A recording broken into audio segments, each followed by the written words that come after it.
غلط قسم کی عورت ہو، یا شوہر یہ سمجھتا ہے کہ میں اب عورت کے حقوق صحیح طریقے سے ادا نہیں کر سکتا ہوں، نہ نفقہ نہیں دے سکتا ہوں، تو وہ زوجہ کو اپنی تکلیف اور اذیت سے بچانے کے لیے طلاق دیتا ہے، اور عورت بھی طلاق لینے پہ راضی ہے، تو یہ مستحب صورت بن جاتی ہے۔ اور ایک ہوتی ہے گناہ کی صورت۔ گناہ کی صورت مختلف صورتوں میں ہو سکتی ہے، مثلا حالت حیض میں طلاق دے دینا، یہ بھی ہے، ایک ساتھ 3 طلاقیں دے دینا، یا 2 طلاقیں ایک ساتھ دے دینا، یا کسی ایسے طہر میں، طہر کہتے ہیں 2 حیضوں کے درمیان جو پاکی کے ایام ہوتے ہیں انہیں طہر کہتے ہیں۔ ٹھیک ہے۔ طہر کے ایام، ایسے طہر میں طلاق دینا جس میں زوجہ سے قربت کر چکا ہو، اگرچہ اس کو خلاف مستحب لکھا ہے، بعد میں گناہ کے درجے تک نہیں لے کر گئے، لیکن اگر اس میں طلاق بائن دے دیتے ہیں تو پھر اس کو گناہ کے درجے میں لے کر گئے کہ اس کو طلاق بدعت کہا جاتا ہے۔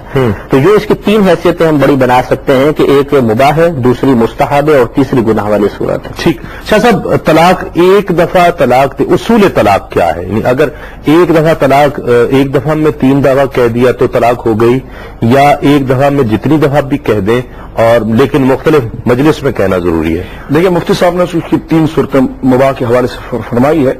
ہمارے فقہا نے اس کو لکھا ہے کہ ایک احسن، حسن اور گویا کہ بدعی کہے، بدعت کہہ لیں اس کو۔ صحیح۔ احسن تو یہ جیسے مفتی صاحب نے فرمایا کہ جناب طہر میں طلاق دی جائے، باقی کے دنوں میں دی جائے، اور اس میں قربت نہ کی ہو، ٹھیک ہے، تاکہ جو ہے کہ وہ 3 ہر طلاق کو ہر طہر کے اندر دے، یعنی 3 طہر میں 3 طلاقیں اس میں دے دی، تو اس کے بعد جیسے ماہواری اس کی گزر جائے گی تو وہ بیوی جو ہے وہ اس کے نکاح سے باہر ہو جائے گی۔ ٹھیک ہے۔ تو یہ تو وہ طریقہ یہ اس لیے بہتر قرار پایا ہے کہ اس میں ایک طہر میں طلاق دی تو پھر اس کے درمیان کا جو پیریڈ ہے اس میں دوبارہ اپنی ذمہ داری کو غور فکر کرنے کے لیے دوبارہ تجویز انڈرسٹینڈنگ کی کوشش کرے، تو یہ وہ طریقہ ہے کہ جس میں بندہ دوبارہ مراجعت کرتا طلاق رجعی کے تحت سری الفاظ میں دے دیے، تو یہ اس کے لیے ایک اچھی صورت بن جاتی ہے، اور اس کو طلاق سنت بھی کہا جاتا ہے۔ لیکن اس میں کوئی شک نہیں کہ طلاق اسی طریقے سے دینا ہے، ایک طلاق کو شریعت کے مطابق دینا ہے، ایک طلاق کا واقع ہو جانا۔ ٹھیک ہے۔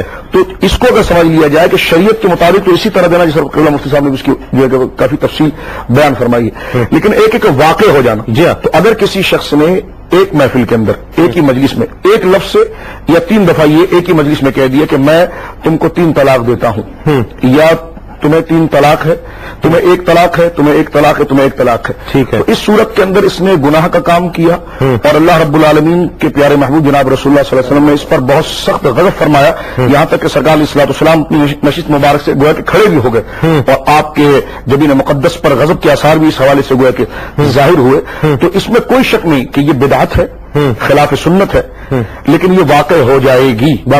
سنت پانی پینا کیا ہے کہ بیٹھ کر پیئے، 3 سانسوں میں پیئے، ٹھیک ہے، میں سمجھ گیا، لیکن ایک اگر کسی نے کھڑے ہو کر پیا تو اس نے پانی تو پی لیا، طریقہ یہ تھا کہ جناب جو ہے کہ وہ بیٹھ کے پیتا، میں سمجھ، لیکن یہ واقع ہو جائے گی، اور یہ دینا کوئی ضروری نہیں بلکہ یہ گناہ ہے، اور اس پر وہ گناہ گار ہوگا، اسے توبہ کرنی پڑے گی۔ مفتی صاحب، اصول کی طرف نشاندہی مفتی صاحب نے فرمائی، یہ کہا جاتا ہے کہ نہیں کنٹروورشل ہے یہ چیز، تو اس کو ہم قرآن و سنت کی روشنی میں چاہتے ہیں اس کو طے کیا جائے۔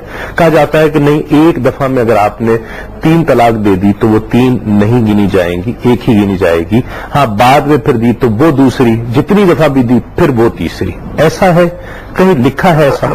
دیکھیں مسئلہ یہ ہے کہ یہ ایک حدیث ہے کہ حضرت عمر فاروق مسلم میں نقل بھی ہے کہ حضرت عمر فاروق رضی اللہ تعالیٰ عنہ نے ارشاد فرمایا کہ نبی کریم صلی اللہ علیہ وسلم کے زمانہ مبارکہ میں 3 طلاقوں کو ایک شمار کیا جاتا تھا۔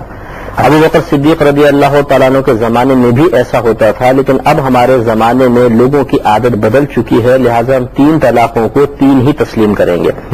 اور پھر یہ جمہور صحابہ کرام تمام اس پر متفق ہوئے، اس پہ باقاعدہ اجماع ہوا، اور تمام چاہے فقہ حنفی کے علماء ہوں، امام شافعی مسلک کے ہوں، مالکی ہوں، حنبلی ہوں، سب اس پر متفق ہیں کہ ایک وقت میں دی گئی 3 طلاقیں چاہے 3 الفاظ سے ہوں، چاہے ایک لفظ سے 3 جیسے شاہ صاحب نے ارشاد فرمایا، وہ 3 ہی واقع ہوں گے۔ ٹھیک۔ ابھی جو عمر فاروق رضی اللہ تعالیٰ عنہ کو یہ فرمانا کہ سرکار کے زمانے میں 1 تھی، حضرت ابوبکر کے زمانے میں 1 ہوتی تھی، 3 کو 1 شمار کرتے تھے، ہم اس کو 3 کو 3 ہی مانیں گے، اس میں کیا لاجک پوشیدہ یہ دیکھنا ہوگا۔ ٹھیک ہے۔ کیا حضرت عمر فاروق رضی اللہ تعالیٰ عنہ نے نبی کریم حضرت ابوبکر صدیق کی مخالفت کی ہے؟ اگر ایسا ہوتا تو جمہور صحابہ کرام خاموش نہ رہتے. جی وہ احقاق حق کے لیے، حق کو ثابت کرنے کے لیے اور ابطال باطل کے لیے کھڑے ہو جایا کرتے تھے، کسی کی پرواہ نہیں کرتے. حضرت عثمان غنی، حضرت علی کرم اللہ وجہ، حضرت علی رضی اللہ تعالیٰ عنہ جیسے شجاع لوگ موجود تھے. تو یہ تمام صحابہ کا خاموش ہو جانا ثابت کرتا ہے کہ اس کے پیچھے کوئی نہ کوئی حکمت پوشیدہ ہے.